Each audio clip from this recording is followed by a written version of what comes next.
Hello guys, welcome back. So Deadpool 4 നടക്കും എന്നുള്ള ചോദ്യം മേ ബി എല്ലാവർക്കും ഉണ്ടാവാം.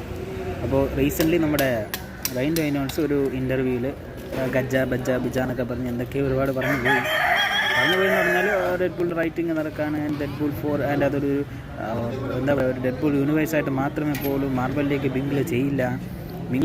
ആൻഡ് അതുപോലെ തന്നെ മാർവൽ വന്നെന്നൊക്കെ എനിക്ക് ഭയങ്കര ഇഷ്ടമാണെന്ന് പറഞ്ഞാൽ എന്തൊക്കെയോ ബ്ലാ ബ്ലാ ബ്ലാ എന്ന് ടൈം 100 എന്ന് പറഞ്ഞൊരു അഭിമുഖത്തിൽ പറഞ്ഞു. അപ്പോൾ അതിനെപ്പറ്റി ഒരു ഭയങ്കര ചർച്ചയും കാര്യങ്ങളൊക്കെ ആയിട്ട് പോകുന്നുണ്ട്. ബട്ട് ഡെഡ്പൂളിൻ്റെ അണിയറ പ്രവർത്തകർ പറഞ്ഞത് അവർ വേറൊരു മൂവിക്ക് വേണ്ടിയിട്ട് പ്ലാൻ ചെയ്ത് ബോയ് ഉണ്ടെന്ന്, അങ്ങനെ എന്തൊരു മൂവിക്ക് വേണ്ടിയിട്ട് പ്ലാൻ ചെയ്തുകൊണ്ടിരിക്കുകയാണ്. ഡെഡ്പൂൾ ഉടനെ നടക്കില്ല എന്നുള്ളൊരു കാര്യമാണ്. ബട്ട് ഡെഡ്പൂൾ 4 നടക്കും. സോ അത് എന്തായാലും നടക്കും എന്നുള്ള യാതൊരു സംശയമില്ല. സോ എത്ര പേര് ഡെഡ്പൂൾ 4 വേണ്ടിയിട്ട് കാത്തിരിക്കുന്നുണ്ടെന്നുള്ളത് കമൻറ്റിൽ ലീവ് ചെയ്യുക. ആൻഡ് റൈൻ റെയ്നോൾഡ്സ് എന്തൊക്കെയോ പറഞ്ഞുകൊണ്ടിരിക്കുകയാണ്. പറയട്ടെ നോക്കാം എന്തൊക്കെ നടക്കും.